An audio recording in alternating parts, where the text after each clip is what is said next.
You're listening to the Wedding Biz Network, the voice of the creative entrepreneur.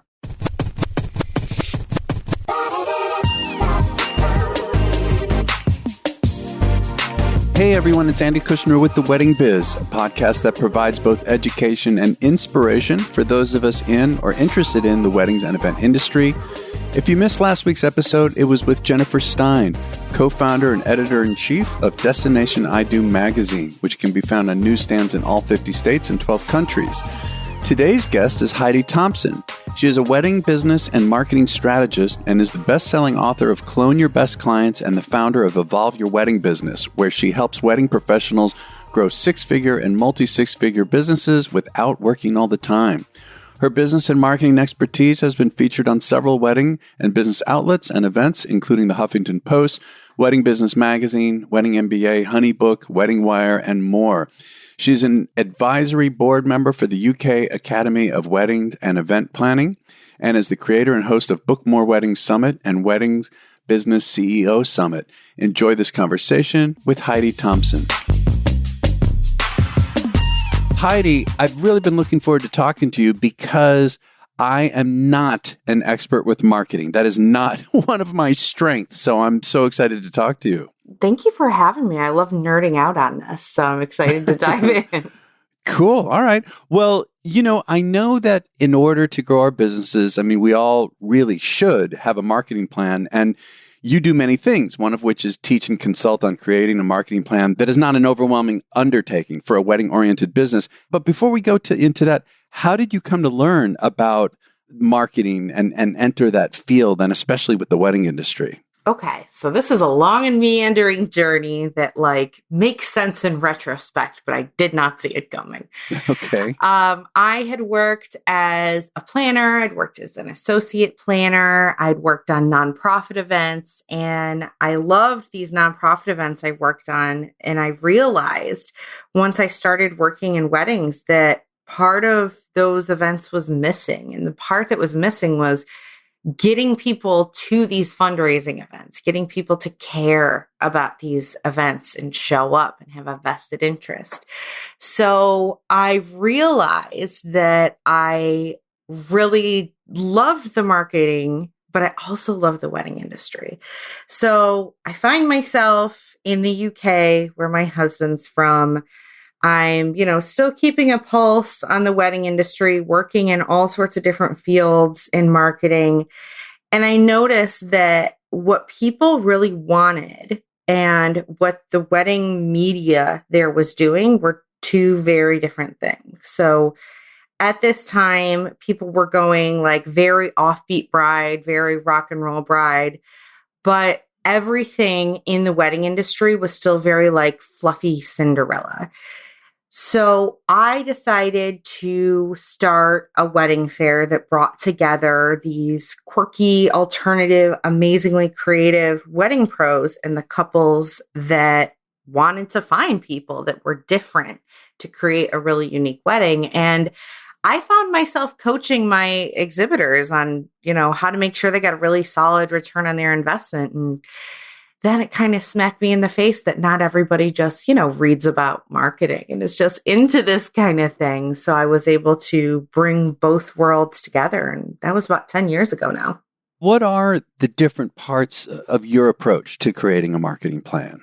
Yeah. So I think people think about creating a marketing plan like creating a business plan. It has to be this huge stuffy document that's created to, present to banks. But the way I approach creating a marketing plan is from an incredibly practical and tactical standpoint. So there are just 5 pieces of it. The first is your goal. What do you want to accomplish here? The second is your research. And this is the part most people skip. So this gets into things like, who exactly is your ideal client? What problem is it that they want solved by hiring you? What are your competitors in the market doing so you can strategically make sure that you stand out from them? All of these things get missed, and this is often why marketing doesn't work, because it doesn't connect with the people that you're actually trying to connect with. Then we have part 3, which is messaging. This is just, what is the language that I need to be using in my marketing? Am I trying to create a brand that sounds very, very luxury, very ethereal? Am I trying to be very down to earth? What sorts of things do I need to be talking about in my content? Then we have part 4, and this is where most people start. So this is already part 4. We already have so much, groundwork done at this point. And I call it the how. It's how are you going to market? Where are you going to market? What are the specific things you're going to do? Okay, I'm going to use Instagram. I'm going to post this many times a week. I'm going to post these kinds of posts. And then part 5 is measurement. So marketing should get infinitely easier over time, because every time you try something, you're running an experiment. And if we go back to like 7th grade biology, you're supposed to review the results of an experiment so that you can make the next experiment more effective. And a lot of people skip that step and just end up in a cycle of doing things that don't work.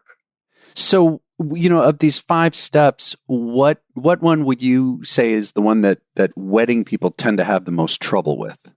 I think most people don't think of spending time in the research piece, or they think they have it covered because they know they want to attract brides. But brides are not a monolith. There are a lot of different people that get married who have a lot of different priorities and a lot of different things that they care about. So you really can't build effective marketing if you don't know who you're building it for, if you don't know what they care about, why they hired you over someone else, what actually deep down matters to them. Is it providing their guests an amazing experience? Okay, then we can make the marketing about that, and they're going to see you as the opportunity to work with someone who is a perfect fit, as opposed to any old planner, any old photographer. Are you also talking about like creating an avatar per se? Yes, but I like to create them from real people. So the biggest marketing research we have, the biggest marketing asset we have in our business that we don't tap into for research are our past clients. And it's amazing what you can learn if you go to your favorite past clients, the ones you wish you could clone and work with over and over again, and just ask them some questions like, why did you hire me? Why did you choose this package? What was really important to you? And they're going to tell you why, which is going to help you craft more marketing that speaks to that very specific person. And that kind of thing really snowballs, so that the more you speak to that person, the more you're attracting that person. Wow, that's interesting. That's just such a great idea. I haven't thought of that, to call a client that was happy with me, it went well, and to ask them why, and maybe what about it did they like. And I think that's a great idea. I'm also thinking, if I remember the way you described the steps, step 1 was about goals, and step 5 is having something measurable. It seems obvious that they're very much related, right? I mean, what do you advise people when it comes to setting goals? Like, what's really realistic? And then how do you set up a measurement system? That's a good question. So I like to measure on like the micro and the macro level. So I like to measure, okay, this thing we're doing on Pinterest, is it working? Is it doing what we want it to do? And then on the whole picture, are we booking the number of weddings we want to book? Or maybe your goal is, I want to bring on a team member this year and I want them to have 10 weddings of their own. But I really think having a number associated with a goal is what makes it actionable. Because if you don't know if you've accomplished something, it makes it very, very difficult to create steps to reach it. So you can say, I want to book more weddings. And this is what everyone says. But if you booked one more wedding, are you really going to be satisfied? Is that really what you mean? Or do you need to create a plan that you can see a path to booking 10 more weddings, booking 15 more weddings? And in terms of being realistic, I think the place where we tend to get the most unrealistic is around our time and our capacity. So for setting goals for how much you want to work, I would really encourage people to look at how much can you take on? How much can you reasonably take on without burning yourself out? Because it's very easy to just take on a ton and burn yourself out. But how much can you take on? And then can we look into bringing on, another team member that can take on more weddings? But I think it's very easy to be like, I'm going to make $500,000. I'm going to book all these weddings. And then you look at your calendar and that's not possible. Yeah, I would think that comes up a lot. What about, so earlier when you were describing the steps, you mentioned one in particular that a lot of wedding people tend to kind of gloss over. Can you, what was that again? Like, what of these 5 steps, what do wedding planners have the most trouble with that they do tend to just ignore or skip over? Yeah, it's definitely the research. And it's funny because the research, like, I get it. It's work. It's not a ton of work, but it does take a little bit of time to do. And we tend to gloss over it because we tend to think we know. Like, I know what my ideal client wants. I know intuitively what my competitors are doing. Mm-hmm. I know what my market's doing. But you don't really, until you dig in and you ask your clients questions about the things they actually cared about, because it's usually something different than you thought, because we're all not super great at assuming and finding the correct answer that way. But we all want to stand out, but most of us don't take the time to look at, okay, what are my competitors doing? And how can I, zig where they zag? How can I show up where they're not? Maybe they're all only marketing on Instagram. Well, maybe that's a huge opportunity for you to show up on YouTube or somewhere else. This makes me think that, I have a band business. People know this. I've had it for a long time, decades. And I remember, especially when it comes to producing videos, which is the main marketing promotional item that a band entertainment company has to offer. That's the main thing. I remember in several years of doing these videos, I did not want to look at any of my competitors' videos. It's like I felt that I didn't want to subconsciously copy anything. I wanted to come up with something completely unique and different. And then recently, I'm producing a new video for one of my top acts. And it's been many years since I did this, Heidi, but I spent hours going through videos from all over the world of companies I've heard of. And again, definitely not to copy. That's the last thing I want to do. But I had never really researched it. Like, I would just go from scratch and think, look, if I don't look at any of this, I'm going to come up with something unique. But now I'm realizing that, well, it does seem like it's good to be aware of what other people are doing, so that I could come up with something different with that awareness. What do you think of that? Because I think that's where a lot of wedding people falter when you say they don't research, is that, well, they don't want to because they want to come up with something completely original. Yeah, I think that's definitely very common. And what I always tell my clients when they're going through this is our goal here is to be a detective. We're not trying to judge what we're doing. We're not trying to judge what they're doing. We're just looking at what's happening. We're just analyzing the overall situation. And maybe you find some great ideas. Like, maybe you find a band in Germany who's doing some really cool stuff with videos that you can derive inspiration from. I think that's an awesome opportunity. You're not, stealing if you're looking at, like, the format of this video is really cool. It's really engaging. I like how they shot this. I'm going to try that. I think we have to try to actively remove ourselves, and it's easier said than done. But when you're doing it, reminding yourself that I'm not here to judge. I'm here to look for opportunities. Well, I like how you're talking about deriving inspiration. That's interesting. When you said that, it sparked immediately in my mind, because like there was one video in particular, I didn't really like the band, and there were aspects of it I didn't like, but there were other aspects that really got me going. Like, I thought, again, I don't want to copy, but it was a source of inspiration, like you say. And then I was exploring, okay, it made me feel this emotion. What about it made me feel the emotion? How can I elicit that emotion or in a different way? So I get what you're saying. I want to make sure that you're aware of two other shows that are on the Wedding Biz Network. First, The Business of Being Creative, hosted by founder and president of The Business of Being Creative, Sean Lowe. Sean's consulting firm is focused on providing practical advice to those in the business of being creative. Tune in every Tuesday to hear a new episode chock full of topics and advice for creative businesses. Also, check out the 2 seasons of Stop and Smell the Roses, hosted by the one and only lifestyle and event design expert, Preston Bailey. Preston speaks with such an honest voice. I know you're going to thoroughly enjoy hearing him on this unique platform. You can find both shows at theweddingbiznetwork.com or on your cell phone's podcast app for both The Business of Being Creative and Stop and Smell the Roses. The wedding industry is just so saturated. I mean, it's been like this for years now. How does this kind of a marketing plan help wedding pros to really stand out from their competition?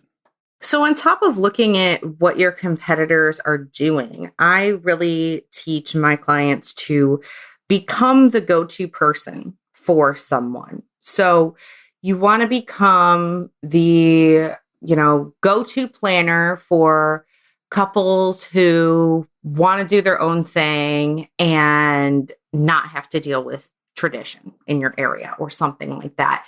Because when you do that, it allows you to create an apples to oranges comparison.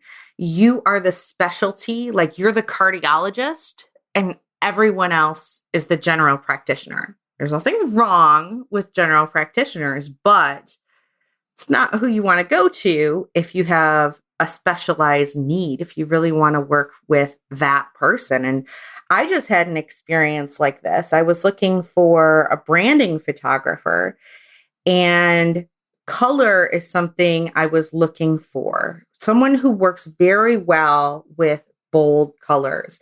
And I came across this photographer, and she was very clearly positioning herself as like the queen of these bright, bold, beautiful images. And you better believe I booked her because it was her, which is exactly what I wanted, versus everyone else who could probably do a decent job, but it's not exactly what I wanted. Yeah. You mentioned branding. Now, isn't branding kind of a subset of marketing? Like, how do you feel about branding versus marketing? Yeah, branding is a whole world of psychology that I feel ultimately boils down to what do you want to be known for? And that's a large component of your marketing as well. And it's often something that we don't consider. We don't really think about what we want to be known for. We just kind of do our thing. But if you really make a clear decision, like in this photographer's case, like I went to her website and I was like, yes, this is perfect for me.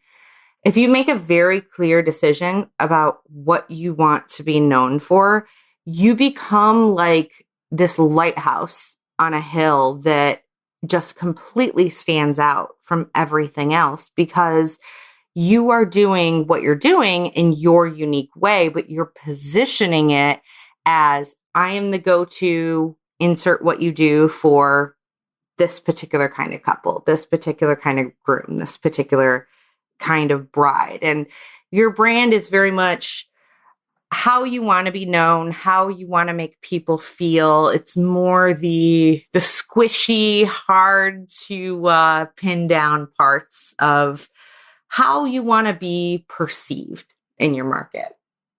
I love the question, what do I want to be known for? That, and you're essentially talking about niching it down? Yeah, and I think, it doesn't mean you can't take other people that want to work with you. When we get focused on who we want to work with, we essentially create like this dartboard effect where we have the bullseye, which is our absolute 100% perfect client. But those outer rings are still people that we like, still people that we may want to work with. maybe they aren't the people you feature in your portfolio because they aren't like the absolute perfect fit, but it certainly doesn't mean you can't work with them, but you would have never attracted them having never put yourself out as being, I am the person to go to if you want XYZ. Right. Yeah, I love that. Also, partially myself, but I imagine that a lot of people feel overwhelmed when they think of putting together a marketing plan, and I would bet that most people don't. I'm sure most people don't do this, don't specifically sit down, take the time and do everything, all the 5 steps you're talking about. How do you address that when you speak to someone who expresses that overwhelming kind of feeling? So the way I break it down and the way I teach it is in very small pieces. And in my membership where I teach this, no video that I've created on this is longer than like 15 minutes. Smart. Right. And it's one step at a time. Mm-hmm. And it's very, very doable to, create your full marketing plan, to submit it and get feedback in 30 days. If you spend a couple hours a week on it, it doesn't have to be, super, super time intensive. But the way I talk to people about that overwhelm as well is looking at the return on investment of your time. So if this takes you 6 hours to put together and you could have done something else with those 6 hours, what are you getting out of that 6 hours versus the 6 hours you spent creating a very strategic marketing plan that's going to help you create marketing that actually works for you? Which one is going to be a bigger payoff? And being able to do that in such a short period of time. And then I always tell people, once you did it, you're done. You just have to tweak it slightly as you go. You'd never have to start from scratch again unless you're starting, a whole brand new separate business. You just have to do all these fundamental pieces once, and then it's a matter of tweaking. And oh my God, is it going to save you so much time and so much hassle? All right. So I imagine that people also have to kind of re-examine their plan, right? How do you address that? What do you suggest? Yeah. So what we do is I really teach planning in 90-day cycles. And in my membership, we do 90-day planning workshops together for this reason, because it gets really hard to get specific about what you're doing, 9 months from now, because everything could change. So we plan for the next 3 months and look at what do I want to accomplish in the next 90 days. And then we break it down to, okay, what does that mean I have to get done by the 60-day mark? What does that mean I have to get done by the 30-day mark? What does that mean for next Tuesday in terms of what I have to get done? And is that doable? Or is this more of like a 120-day plan that I need to push back a little bit? Because too often we just spend our time spinning our wheels and not working on tasks that are really connected to our goals. And when you plan in this way, it really pushes you to create, a 90-day plan for yourself, a 60-day, a 30-day plan of these are the things I need to do in order to reach my goals. And everything else, I need to get that done too. But as long as I get these things done, I am absolutely moving in the right direction and I know it. And there's some certainty in having that level of intentionality about the work that you're doing. Yeah, I know that part of this is not just putting it together, but then, it may sound obvious, but I think a lot of people don't necessarily then really work it and reevaluate and go back over and over and again, the measurable part of it, right? To measure how it's going and what has to be adjusted. Yeah, like let's work it for 90 days and then let's look what worked, what didn't work. Let's do more of what worked. Let's see, if video is working really well for you on one platform, well, maybe we could do video somewhere else. Maybe we can repurpose that video in a different way. If something is just plain not working for you, you have two choices. You either tweak your approach or you stop doing it. And that stop doing it part is something we never do. And I find so much relief and freedom in just like, yeah, not for me. I'm just going to let this go. What do you say? Just a couple more questions. What do you say when people ask you about the role of social media? I mean, it seems to me I'm not real good at it, first of all, I got to say. And I'm just not real interested in it. I have a hard time dealing with it. And I feel like I'm missing out, yet I can't get myself to really dive in. And it just seems like it's such a competitive thing too, is all the postings. I mean, how do you feel overall about social media? Personally, I like Instagram. I could take or leave most other platforms. That's me. That's my business. That's, the people that I'm trying to connect with. And I'm not, super, super active on Instagram. I'm decently active, but it's not where the majority of my time goes. I think in terms of social media, figuring out, okay, what's the one platform that most of my ideal clients are going to be on? What's the one platform? You can even ask people, where did you look when you were researching? That's a good question. And if none of them tell you Pinterest, don't go to Pinterest. Right. Like, don't spend your time there. It's funny. Like, I think just as human beings, we love to make things hard for ourselves when you could just ask somebody for the answer and they will tell you because they love you and they want you to succeed. They enjoyed working with you. But yeah, in terms of social media, we usually have, most people that go through this usually have one, maybe two platforms that they're focused on. Oftentimes it's one social media platform. That's my main platform. Like Instagram, I know that's where my ideal clients are. But I also want to run an experiment and see if, TikTok would be good for me, to see if Pinterest would be good for me, to see if, LinkedIn would be good for me. And I think that's a really healthy approach to looking at your marketing as, I'm running an experiment. If it doesn't work, it doesn't work. But, I haven't invested a ton of time. I haven't invested a ton of effort.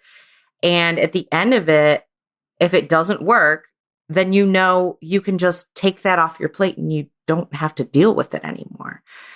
And I would also say to people who are like, I just don't like it, I just don't get it. Once you go through the process of creating your marketing plan, you go through and getting really, really clear on who you're trying to target, where they are, what kinds of messages they need to hear. It becomes so much easier to hire someone to do your social media for you, because a lot of people hire social media people with just no guidance. Just go do social media. But if you can hire someone and say, look, this is my ideal client, these are my competitors, this is what they're doing, this is how I want to stand out, come back to me with your ideas, it's going to be so much easier for you to get success that way. Yeah, makes sense. Well, is there anything else, Heidi, before we go that I didn't bring up that you'd like to talk about? I could talk about this stuff all day, to be totally honest. But if your listeners want to dive in, I'm more than happy to provide them with a free trial to my membership so they can dig in and start working on their plan for themselves and see just how unoverwhelming it can be. And where do they go to do that? So they can go to theweddingbusinesscollective.com and we'll set up a coupon code. We'll set it as The Wedding Biz. We'll do all uppercase, The Wedding Biz, and that will get you a free 2-week trial. So you can dive in and start getting this stuff done. And like I said, once you get the bulk of it done, you don't have to do it again. Right. Sounds good. Well, Heidi, thank you for taking the time to talk about this. I appreciate it very much. Thanks. Thanks so much for having me. Thank you for listening to my conversation with Heidi Thompson. Be sure to check out her website, which is evolveyourweddingbusiness.com. Her social media handle on Instagram is evolveyourweddingbusiness. And be sure to check out the show notes in your cell phone's podcast app or at our website of theweddingbiz.com. And if you could share this with friends and colleagues who you think would benefit from it, that would be wonderful. And please give a review so that people like you can find the podcast. And finally, be sure to subscribe to the podcast, and we'll catch you next week on The Wedding Biz.